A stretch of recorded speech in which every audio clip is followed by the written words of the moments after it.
Virus. 9:14 on a Tuesday morning on the 11th floor of the Brandt Halloran building, Marcus Pell stood in the doorway of his supervisor's office and made his case. He had rehearsed it in the shower. He had rehearsed it in the car. He had the numbers, the quarterly figures, the little speech about loyalty. Across the desk, Gerald Voss listened with the bored patience of a man who had killed 100 such speeches in their cribs. "Marcus," Voss said, "you move appliances, refrigerators. We are not curing cancer here. We are selling people a place to keep their lunch meat cold." This was the personality Voss was known for, the hardness, the jaw. He kept a small brass plaque on his desk that read "No one ever drowned in sweat," and he believed it the way other men believed in God. Later, when it mattered, he would be found under that same desk with his knees drawn up to his chest, and the discovery would surprise no one who survived long enough to make it. But that was later. At 9:14, the worst thing in Marcus Pell's life was a refused raise. Down the hall, in a beige sea of cubicles, the morning churned on. Two women argued about a singing competition that had aired the night before.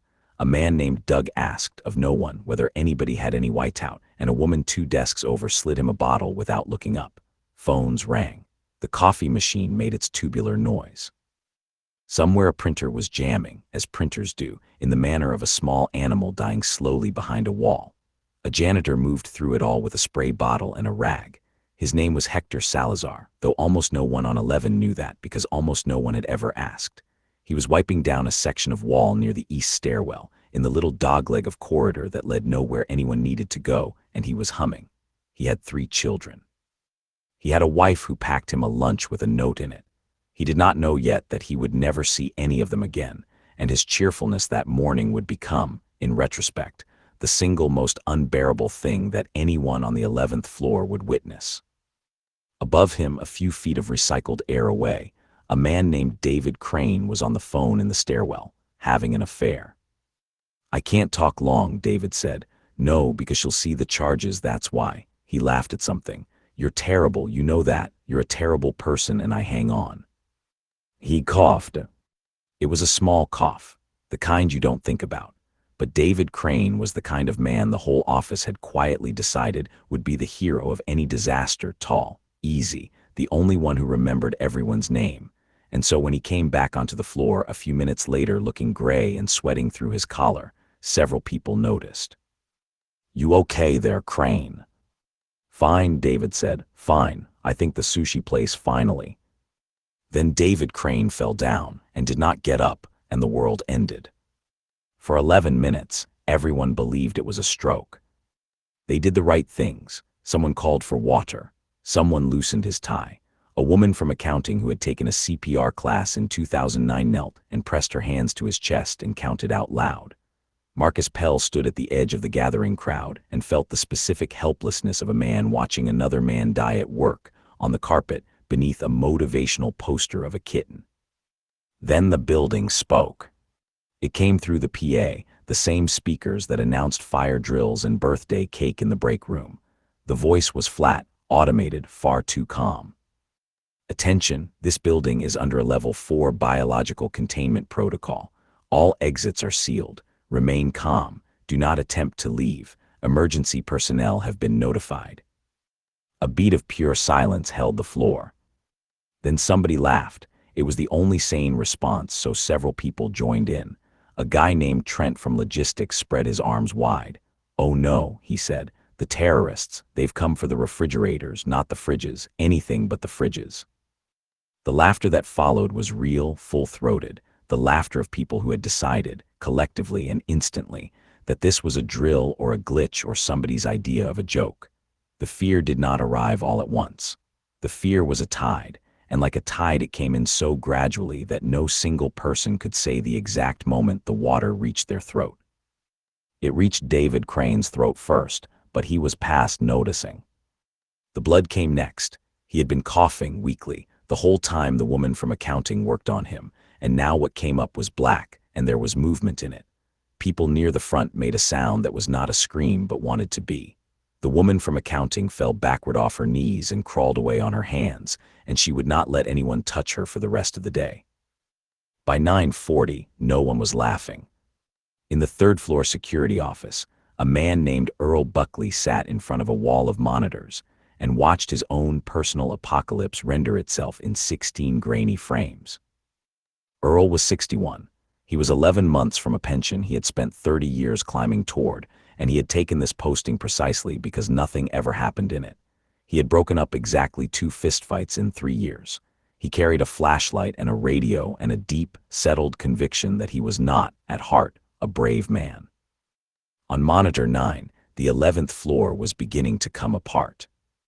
On Monitor 4, a crowd was forming at the lobby doors, hammering on glass that would not break, while beyond it, on the street, the first police cruisers were arriving with their silent lights spinning.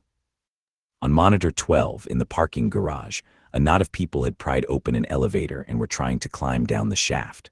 Earl keyed his radio to tell them to stop, then remembered there was no one to tell, that he was alone in a small room with a wall of screens, watching. He turned Monitor 12 off. He could not watch Monitor 12. He left the others on. Somebody, he reasoned, should be watching. It seemed important that somebody should be watching. He did not yet understand that within a few hours 2 strangers would come to his door and ask him to be something more than a man who watched, and that he would, to his own enormous surprise, say yes. Marcus Pell did not mean to become anyone. This is the central fact of him, the thing to hold on to. He was a man who moved appliances. He had a wife named Dana and 2 kids and a mortgage and a slow leak in the upstairs bathroom that he kept meaning to fix. He was not a leader. He had spent 41 years successfully avoiding being a leader, and he had every intention of dying the way he had lived, somewhere near the back, holding someone's coat. But there was a man at the window. His name didn't matter, or it did, but no one would ever learn it. He had simply broken, the way a branch breaks, all at once and along a hidden flaw, and now he was pounding both fists against the floor-to-ceiling glass that looked out over the street 11 floors below. He was screaming for them to let him out. He was screaming that he had a daughter. The glass, which was not designed to be hit by a grown man channeling the full electrical current of his terror, had begun, very faintly, to crack. A white line spread across it like frost. The floor went quiet in the particular way a floor goes quiet when 40 people simultaneously do the same math. If the window broke, the thing in the air went out. If the thing in the air went out, it went into the street, into the city, into the lungs of everyone for 100 miles. The man at the window was, without knowing it, holding the door for the end of a great many things. And Marcus Pell heard himself speak. "Hey," he said, "hey, friend, look at me. You've got a daughter, right? You said you've got a daughter. So you already know the most important thing about today, which is that she needs you to not be the guy who breaks that window." The man stopped. He turned. He was crying. "It's not fair," the man said. "No," Marcus agreed. "It is extremely not fair. It is the least fair thing I have ever seen, but the window stays shut. Come sit down. Come on, come sit with me." And the man came and sat down. The white line stopped spreading. Marcus Pell turned around to find that the entire 11th floor was looking at him. He felt his face go hot. He looked behind himself, actually checked over his own shoulder, as if there might be someone more qualified standing there. "What?" he said. "I mean, that's just sensible, right? That's just the sensible thing." But it was too late. They had seen him do the thing nobody else would do, and in a room full of people drowning, the man who keeps his head above water becomes, whether he likes it or not, the thing everyone else swims toward. Her name was Claire Mendoza, and she found Marcus by the broken vending machine an hour later, sitting on the floor with his back against the wall, shaking. "You're the window guy," she said. "I'm not anything," he said. "I want to be very clear about that. I'm an appliance logistics coordinator. I'm the least anything person you will ever meet." She slid down the wall and sat beside him. She had dark hair coming loose from a clip and a smear of someone else's blood on her sleeve, which she had stopped noticing. She was, he would learn, a project manager on 12, trapped down here on 11 because she'd come down to yell at Voss about a shipment when the door sealed. Wrong floor, wrong minute. The whole building was full of people who were here by an inch of bad timing. "I keep waiting to feel it," she said. "The virus, whatever it is, I keep checking. Do you feel anything? I feel like I'm going to die in a building that sells refrigerators." "Besides that." "No," he admitted, "I don't feel anything, which is somehow worse." They sat with that. Outside, faintly, they could hear the city going about the enormous business of not being able to help them. Sirens, a helicopter, a bullhorn voice too distant to parse. Inside, the floor had broken into archipelagos, little islands of people, some praying, some on their phones discovering one by one that the lines didn't work, that there was no signal anywhere in the building except the rumor went on the roof. "I have a wife," Marcus said. He wasn't sure why he said it. "I have a husband," Claire said. "I think we're not. It's complicated." She looked at him. "I'm not sure I was ever supposed to be a mother. Is that an insane thing to say to a stranger?" "It's the end of the world. I think the rules are different now." "I had this whole other life I was going to have," she said quietly to the middle distance. "And then I had kids and the life sort of closed, like a store closing. And I took this job because it was there, and I've never told anyone that I sometimes think they took my real life away from me, my own children." She wiped her eyes with the bloody sleeve. "And now I'm going to die thinking it, and that's the part that I can't stand, that this is the thought I get to die holding." Marcus didn't tell her it would be okay. That was the thing about him, the small decent thing, that he never once that whole terrible day told anyone it would be okay. "Then let's go look at the building," he said instead. "While we figure out what we believe. I've worked here 9 years and there are floors I've never seen. If I've only got a few hours, I'd like to at least see the building I'm dying in." They took the elevator because the rules were over and the elevator still worked, and they got out wherever the buttons took them. And this is how they came to understand the shape of the catastrophe, floor by floor, like tourists in hell. On 9, a man named Albert Nunn sat at his desk, working. He was entering figures into a spreadsheet. The building was sealed, the air was full of death. 2 of his coworkers were weeping openly 15 feet away, and Albert Nunn was reconciling the third quarter returns, because if he stopped, if he let go of the one rope he had, he would fall. People had begun to hate him for it. His calm was an accusation. His normalcy was a slap. Marcus watched a man approach Albert's desk, watched the silent fury in the man's shoulders, watched him reach down and pull the plug on Albert's computer. The screen went black. 6 hours of work went with it. What no one knew, what they would find only afterward, in the document still open on his recovered hard drive, was that Albert Nunn had not been reconciling returns at all. He had been writing a will. He had been writing letters to his children, one for each, telling them things a careful man saves up a lifetime to say and then never says. And the man who pulled the plug had not killed a spreadsheet. He had killed the last words of a father, and when Albert Nunn rose from his chair with a sound none of them had heard a human being make before, the violence that had been coiling in that building all morning finally found its spring and uncoiled. Marcus and Claire did not stay to watch how it ended for Albert. There are mercies you grant yourself. That was one of theirs. On 7, the witch hunt had already started. It was the oldest story in the world, and it took the frightened apes of the 7th floor less than 2 hours to find it. Somebody had to have done this. And if somebody had done it, then somebody could be found, and if somebody could be found, then somebody could be made to pay, and paying, it turned out, felt a great deal like control, which was the one thing nobody had. They had decided it was a man named Yusuf Khan, because his name was Yusuf Khan. He was an accountant. He had a framed photo of his daughter at her spelling bee, and a habit of microwaving fish that the whole floor had complained about for years. Now 20 people had him backed against the copier, and the copier was the only thing between Yusuf Khan and the rest of his life, which was being measured now in minutes. What stopped it was not mercy. What stopped it was a voice. "Hey, back off." The man who said it was named Russell Boyd, and he would be the most dangerous person in the building before the day was out, though no one knew that yet, least of all Russell. Right now, he was simply the most reasonable man on the 7th floor, and reason in a panic has a gravity all its own. "Look at him," Russell said, stepping into the gap. "Look at him. You don't know he did anything. You know his name sounds like the names of people on the news. That's all you know.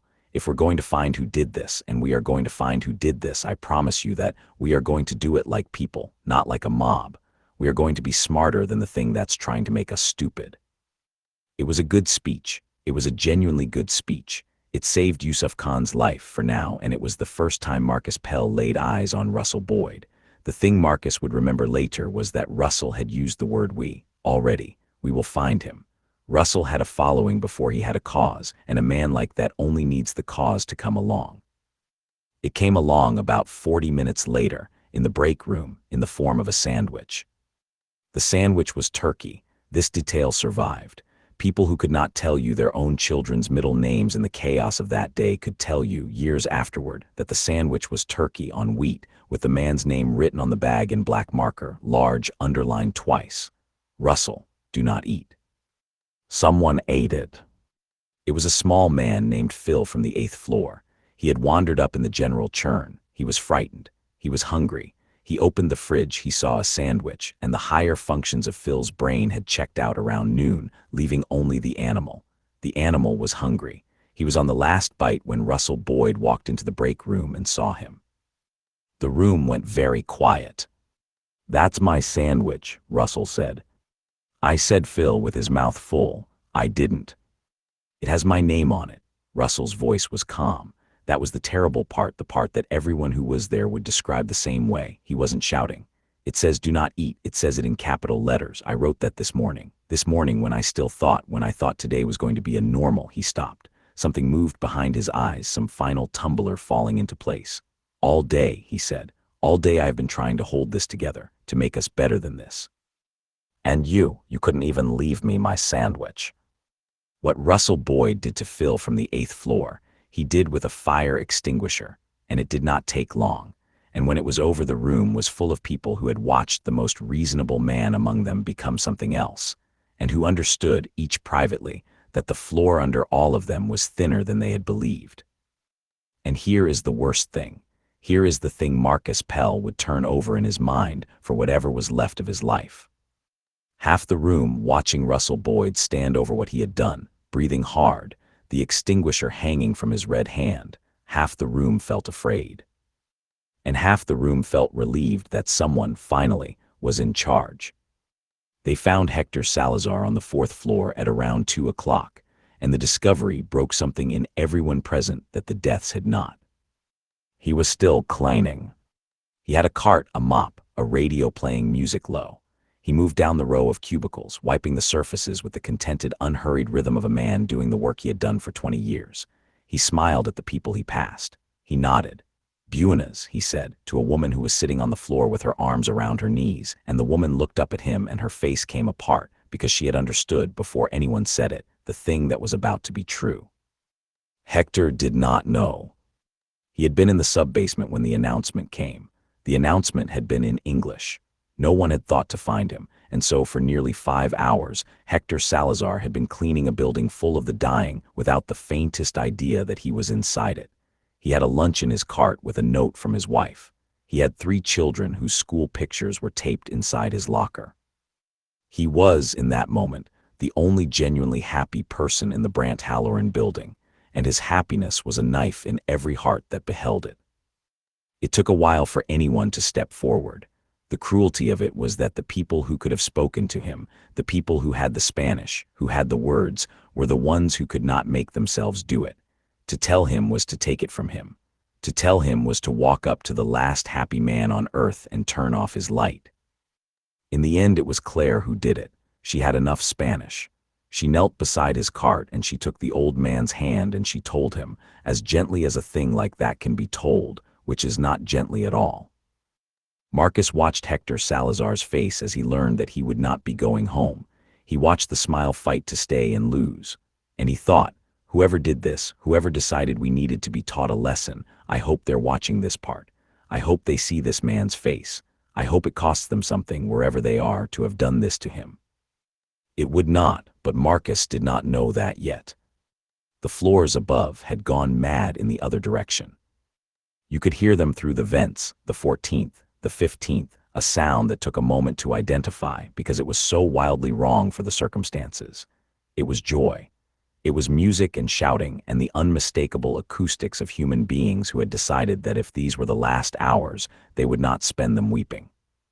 Marcus and Claire saw it from the elevator, when the doors opened on 15 by accident and gave them a 3-second tableau of coming old flesh before they frantically pressed the button to close them again. "Okay," Marcus said after the doors shut, "so that's happening." "That is one way to process it," Claire agreed. There were at least. Yes. And the man in the "how did he bend that way?" and the smell. Yes, let's not. They stood in the elevator and looked at the closed doors. Claire started to laugh. Then Marcus started to laugh. For a moment the two of them stood in a steel box in a dying building, laughing until they had to hold the rail, because the alternative to laughing was the thing they were both refusing to do, which was to sit down on the floor of the elevator and never get up. I tried drugs once, Claire said, out of nowhere, wiping her eyes. You did not. Why is that surprising? I don't know, you seem so. You don't know anything about me, Marcus. She said it without heat, almost fondly. That's the thing. We work in the same building for years and we know nothing about each other, and then the building tries to kill us, and now you're the person who knows the most about me of anyone alive. Isn't that strange? Isn't that the strangest thing? He looked at her. He thought about his wife, Dana, at home, who at this hour was surely watching the building on the news with her hand over her mouth. He thought about the fact that he loved his wife, that this was simply true, a fixed star, and that it did nothing at all to diminish the pull he felt toward this woman with the bloody sleeve who had just told him she didn't know if she should have been a mother. Do you believe in soulmates? Claire asked. I believe, Marcus said carefully, that there are probably a few hundred people on Earth you could build a real life with, and you marry one of them, and then you spend the rest of your life not finding out about the others. And I think that's not sad. I think that's the deal. I think that's what the deal actually is. That's a very married answer. I'm a very married man. She nodded, she didn't push, and he understood that she was testing the same thing he was, how much grace each of them could keep hold of here at the end, when grace cost everything and bought nothing. He had decided something by the broken vending machine, hours ago, without putting words to it, that if he threw away in his last afternoon the whole shape of the man he'd spent his life being, then that man had been a lie all along, and Marcus could not bear for the man to have been a lie. The faithfulness was not for Dana, exactly. It was the last thing he owned. It was the proof that he had ever meant any of it. So he held Claire's hand because that he could do, and they rode down to find out about the perpetrator, because the whole building had begun, at last, to converge on a single question. Russell Boyd had organized everything. This was his gift, and it had not deserted him. If anything, the sandwich had sharpened it. By late afternoon, he had the strongest of the survivors gathered into something with the shape of an army, and he had a plan, and he had a prisoner. The prisoner was a maintenance contractor named Tariq Hassan, and the case against him was that he was on the security footage in places a maintenance contractor had no clear reason to be, and that, once again, his name was the kind of name that frightened people had spent 20 years being taught to fear. They had him in a chair in the second-floor conference room. They had been at him for a while. Marcus and Claire pushed into the back of the crowd in time to see Russell crouch in front of the man and speak with the awful gentleness he'd had since the break room. I don't think you're a bad man, Russell said. I think you believe in something. I can respect that. I just need you to tell me what you put in the air and how to stop it, and then this is over. For everyone. I didn't do anything, Tariq said. His face was a ruin. I was fixing the air handler on 6. That's my job. That's all I please. I have a daughter, please. Everyone has a daughter, Russell said, almost sadly. Almost everyone in this building has a daughter.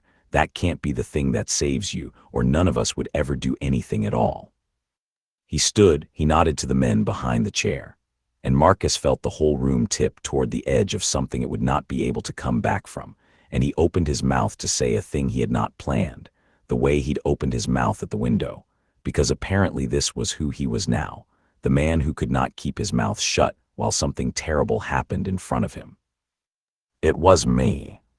But right before Marcus could speak, someone had stolen his line. The voice came from the side of the room. A man stepped forward, mid-40s, mild, the sort of face you would forget the instant it left a room. He wore a visitor's badge, and he had been standing among them all afternoon, unremarkable, patient, and he raised his hand now like a student with the answer. Leave him alone, the mild man said. He had nothing to do with it. It was me. It's been me the whole time. His name, he told them, did not matter, and he was right in the end that it didn't. He talked for a long time, and the strange thing, the thing Marcus could not get past, was how reasonable he sounded, how patient, how much he resembled, in his calm certainty, the man Russell Boyd had been that morning before the sandwich. They were the same animal. That was the lesson, if there was one. They had simply been pointed in different directions. "I work for a group you've never heard of," the mild man said. "American as apple pie, born and raised, all of us right here. We are not foreign. We are the thing you made. And we wanted to show you something about yourselves, and I want you to understand that we have succeeded beyond anything we hoped." He looked around the room, at the blood, at the prisoner in the chair, at the extinguisher still standing in the corner of everyone's awareness. "We released a substance into your air this morning," he said, "and we watched. We have been watching all day. We watched you turn on each other inside of 2 hours. We watched you build a mob and pick a brown man out of the crowd because his name scared you. We watched a man kill another man over a sandwich." He let that land. "We wanted to give you a taste, just a taste of the fear that ordinary people in other countries live inside every single day because of choices made in buildings exactly like this one. We wanted to know how the great brave American office would stand up to a few hours of what we export by the plane load. And you have answered the question. You crumbled. You crumbled in an afternoon." "You're a murderer," someone said. "Were your homes bombed?" the mild man asked, and for the first time something hot came into his voice.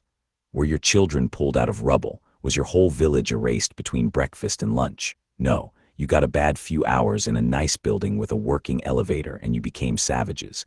You don't even know how to begin to suffer. You haven't earned the right to the word." He smiled then, and it was almost kind. "And here is the part you'll have trouble with. The substance was inert, it was nothing. A simple harmless compound. It makes you vomit, it discolors the skin, it frightens you. That's all. Everything else you did to yourselves. The exhaustion, the hysteria, the man who died of fear in the first 10 minutes, yes, I know about him. He was nearest the cloud. His heart simply could not bear the idea of his own death. You were never dying. You were only ever afraid of dying. And look. Look at what the fear alone was enough to make you do." The silence in that room was the loudest thing in the building. Russell Boyd raised the extinguisher. He had it over his head. The mild man looked up at it without flinching, and Marcus understood in a flash of nausea that this was the thing the mild man wanted: to be martyred, to have his last date appoint, to prove that the savage American would do the savage thing right up to the final second and call it justice. "Don't," Marcus said. Russell stopped. He didn't turn. "Give me one reason." "Because he wants you to," Marcus said. "Look at his face. He's not scared. He's been not scared all day, the same way you stopped being scared after the sandwich. He came here to prove something about us, and the only way left to prove him wrong is to not be the thing he says we are. You bring that down on his head and he wins. He wins forever. That's the whole experiment, Russell. That's the last question on the test. Don't give him the answer he came for." For a long moment, Russell Boyd stood with the extinguisher above his head, and the entire room hung on the fulcrum of one furious man's arm.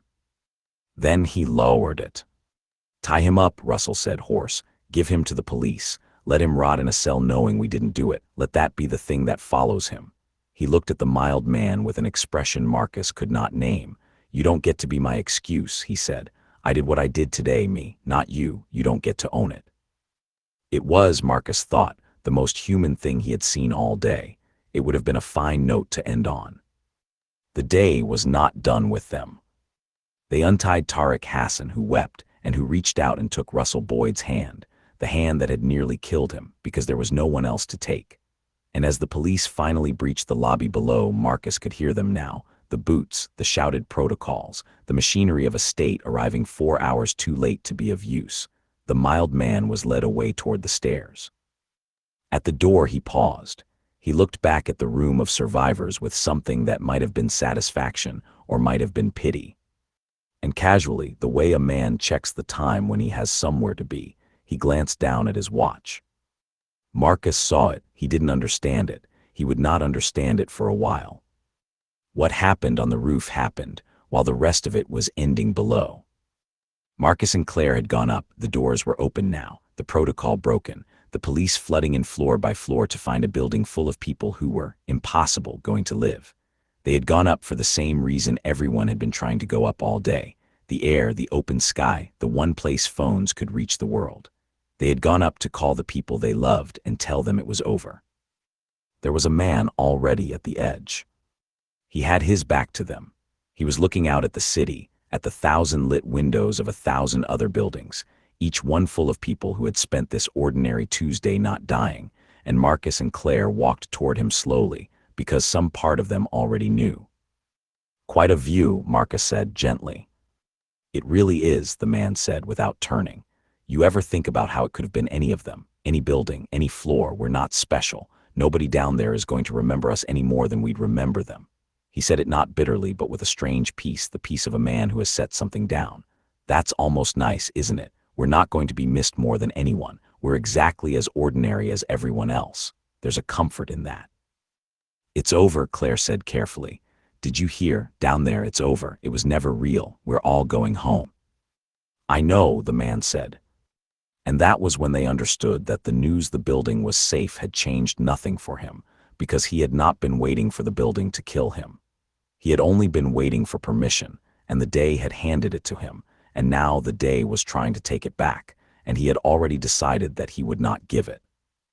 They talked to him for a long time. Marcus told him about the window guy, about Hector, about the sandwich, about all of it, talked until the words ran out, talked the way you talk to someone you are trying to hold to the earth with nothing but your voice. Claire told him there were people who would carry his absence like a scar for the rest of their lives. They told him every true thing they knew. It was not enough. Sometimes it is not enough, and the failure does not belong to the people who tried. The man had seen the word of humanity that day, maybe even partaken in it all, and he had simply had his fill, and maybe, in a way, that scar ran deepest. Afterward, Marcus and Claire stood at the edge of the roof in the cooling evening, not speaking, two people who had just learned the precise dimensions of what a voice can and cannot do. Below them, the city went on being the city, indifferent and enormous and alive. There was a window washer. Marcus had seen him hours earlier, suspended in his rig outside the 15th floor, frozen at his squeeze with an unobstructed view of the orgy floor, a man given the single strangest afternoon's work in the building and none of its danger. His name was Piotr. He had never gone inside. The sealed building, the poisoned air, the whole catastrophe had stopped one pane of glass short of him, and he could have lowered himself to the street at any moment and walked away clean into the rest of his life. Instead, he had stayed. People had found him through the glass all day. They pressed their phones to the window so he could read messages off the screens and relay them to the world. They asked him to call their wives, their sons, their mothers, scrawling numbers on paper and holding them up. Piotr the window washer had become, accidentally, the building's one open line to the living, a burden that grew all day as he tried desperately to remember whose message was whose, which number went with which weeping face. Halfway through the afternoon, he had made up his mind and had begun lowering people out on his rig, 2 at a time, down past the cordon, an act of pure and uncompensated courage by a man who owed these strangers nothing. The police shot him. They did not mean to, or they did, depending on which officer you asked afterward, and which story let that officer sleep. From the street, the rig had looked like an escape. An escape from a containment zone was the one thing the barricade existed to prevent, and a containment zone does not have time to learn that the substance inside it was never real. Piotr the window washer, who had walked into a danger he could have walked away from, died at the bottom of his own rig with a list of strangers' phone numbers in his pocket, and not one of them ever knew his name. Marcus would not find out about Piotr until days later, but when he learned of him, Marcus decided that of all the people in the Brandt Halloran building that day, the window washer was the one he would tell his children about, not the villain, not the leader, the man outside the glass who came in anyway. They came down out of the building into a world that did not know what to do with them. It was evening. The street was a chaos of ambulances, news vans, barricades, families, hundreds of families, held back behind tape and then, as the all-clear spread, not held back at all, surging forward into the crowd of the saved. Marcus came out into the cool air with Claire beside him, and their hands were still loosely joined, and they did not let go until the very last second, until the crowd itself began to part them, 2 people drifting toward 2 different futures on the same tide. He saw his wife before she saw him. Dana with the kids, her face swollen from a day of weeping at a television, and the love he felt was real and total and uncomplicated. He let go of Claire's hand. He felt the exact moment her fingers slid from his, and he went to his family. He saw Claire reach hers, a husband who kissed her hair, her temple, her cheek again and again, as if to reassure himself she was solid. Over the husband's shoulder for 1 second, Claire's eyes found Marcus's eyes across the heads of the crowd. Neither of them did anything. There was nothing to do. That was the entire point of the look, that there was nothing to do, and that they both knew it, and that knowing it together was the last thing they would ever share. Then she turned into her husband's arms, arms that held her tighter than they had in many long years, and the crowd closed, and she was gone. On a stretcher nearby, Russell Boyd was being loaded into an ambulance, recognized finally as one of the day's offenders, injured in the last scuffle, bound for a hospital and then a cell. His family broke through the tape and reached him before the doors closed. Marcus watched the most dangerous man in the building pull his wife down to him with his one free hand and kiss her, watched him say something against her mouth, watched her go rigid, and then collapse against his chest. Whatever the day had made Russell Boyd, he had walked through it to get back to her. He had made it, and it had cost him everything. From the look on his wife's face, it had not been worth the price. From the look on his, it had. Marcus held his own wife. He held his children. He breathed them in. "I just can't believe it," Dana was saying into his collar over and over, her voice raw. All of that, and it was nothing. They put all those people through all of that, and it was for nothing. It was for nothing, Marcus. "Yeah," Marcus said, "yeah." And then, with no warning, with his family pressed warm against him, and the worst day of his life finally and mercifully behind him, Marcus Pell sneezed. He felt it come and could not stop it, sudden and wet, all over his wife and the upturned faces of his children. He laughed, embarrassed, and lifted his hand to wipe his nose. His hand came away red. Across the street, far away, near the curb where the families of the savable and the unsavable were sorting themselves out under the sodium lights, a mild man in a visitor's badge was being walked toward a police car. He was not resisting. He had no reason to resist. As he walked, he checked his watch one final time, the way a man does when a thing he has been waiting for is finally, precisely on schedule. Marcus stared at the blood on his fingers, and all of the noise of the street went very far away.